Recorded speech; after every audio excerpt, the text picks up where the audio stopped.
Hey guys, welcome back to Rockford Ordnance. I'm Chris and I am glad to be back. We had a couple weeks off, we had a death in the family, unfortunately, but we've gotten past that and we got to keep going, so here we are. Today I'm bringing back our SIG 365 XL, except you'll notice we have a red dot on it. This is the SIG Romeo 0. Kind of an interesting sight. Unlike most, it's completely made out of polymer. Now, interestingly enough, you'll see this little shield over it, and that's made out of steel. From what I understand, the originals, and still most, come without this. There were some issues early on with some of these, and if people sent them back to the factory, SIG would often send them this steel shield back with the gun. And I happened to stop in a local shop and found the site, and it came with it. It was in the package. You could see it separately. So of course we ran it. It's interesting that this is all polymer. I get it that SIG wanted to go lightweight and all of that, and it's made specifically for this XL. You can see it fits very nicely on there, and I just, like anybody, had a few thoughts about it being polymer. Even the lens is polymer. 24 millimeters, and comes in black only. It's an auto on, always on, and it comes in 3 or 6 MOA. The interesting thing about it is when you mount it up, they give you a torque specification. Well, being a mechanic most of my life, I've kind of got a built-in torque wrench here, right? Well, I thought, polymer, let's use a torque wrench. So we used our Wheeler torque wrench. It goes down to, I believe, 10 inch-pounds, but I can take it a couple clicks lower than that, so I did. And started putting them in, and it clicked once. And they tell you to click it 3 times, and you go back and forth till they're tight. Well, interesting thing happened. After the second click or so, it went, third click, and then it wanted to go again, where it was tightening and tightening and tightening until it slipped. And I get it, they should tighten up as you even them out, but this kept going to the point where I was like, I'm pretty sure I'm over that torque setting, because the old hand here told me different. So I backed it out and pulled the screws all the way out, and sure enough, there's a little ring of plastic.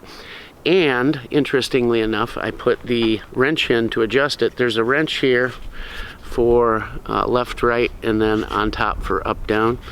And the side one, when I put it in, it would not move, meaning it was crushed down too much to move it. So I'm like, well, have I ruined it? What's going on? I did, what I'm supposed to do, used a torque wrench, and now I'm here. So loosened it up, and I went to my settings here. Got it on. Now I've shot this. Interestingly enough, it was dead on right out of the box. Don't know if the adjustments, if I had to adjust it, if that may throw it off, but it's on right now. Anyhow, interestingly enough, my fears of polymer and what might happen kind of happened. So we shot,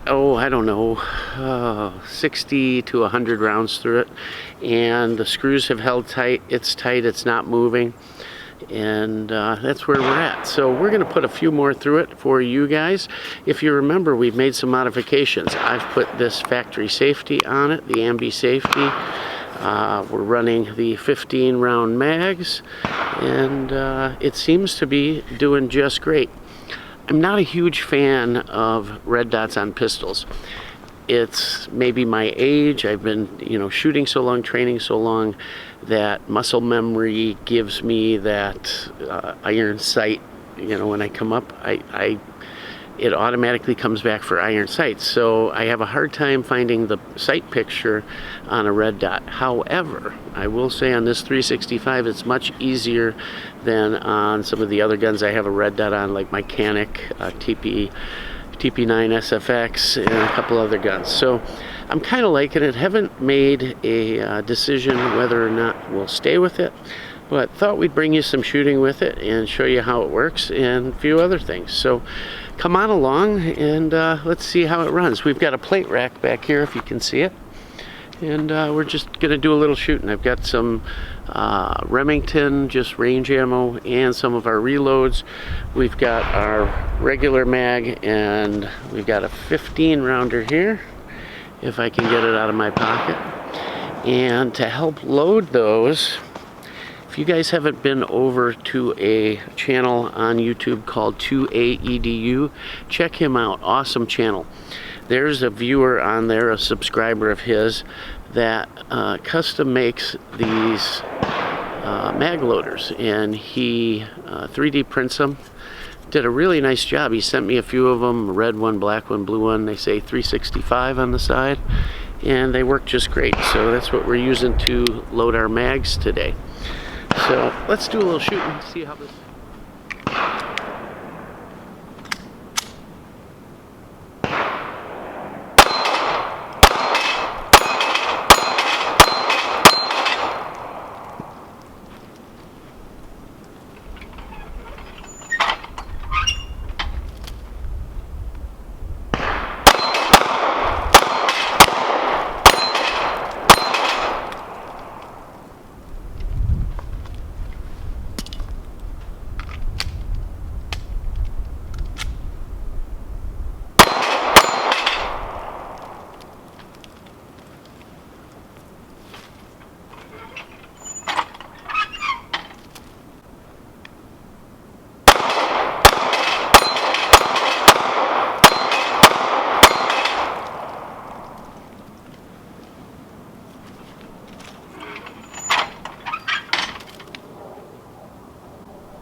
Well, guys, seem to run pretty good there, pretty quick.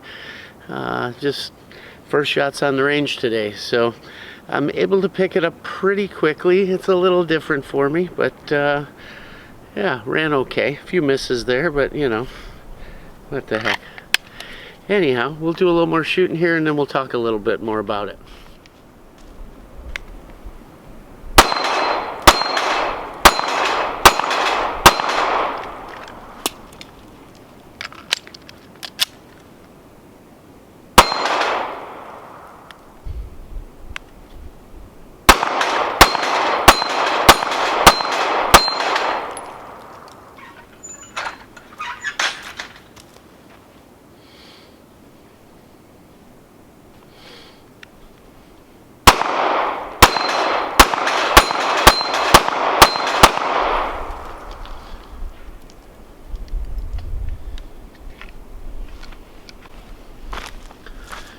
Seems to be running real well. It's easy to pick up. I'm having a decent time. I guess I got a little adjustment when I first bring the gun up, but comes back on target. It's kind of hard to get used to so much movement in that red dot, but maybe we'll keep this for a little while and see if we get better with it. Nice little pistol. Alright, so we talked about, you know, putting it on and all the changes we made, the safety, now the red dot, and our 15 round mags. Let's talk about the sight a little. It comes in black only. Magnification, of course, is 0. There's no magnification. The objective lens is 24 millimeters across. It takes a CR1632 battery. You can get it in either 3 MOA or 6 MOA. This is the 3 MOA. As far as weight goes on this thing, less than half an ounce, which is amazing. I don't notice any appreciable difference with it on there. There's 8 brightness settings, and those are adjustable in here. Kind of hard to get to, but they work. Not too bad. Just a pretty decent sight overall. I'm kind of impressed. I don't know about drop testing. You know, I don't want to drop this. As you know, our channel, we pay for everything. Nothing's given to us.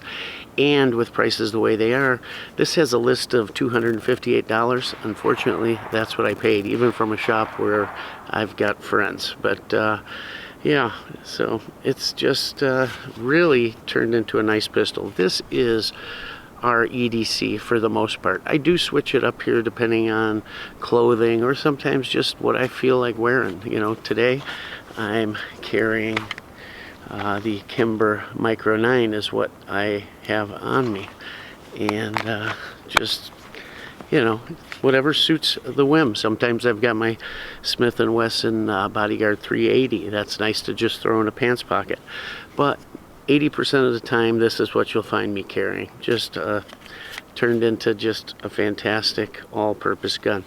These sights are super nice in the daytime. The green that's on there, if you can see that, really shows up well out here in the daylight. And then at night, of course, they're night sights. So let's do a little more shooting, huh?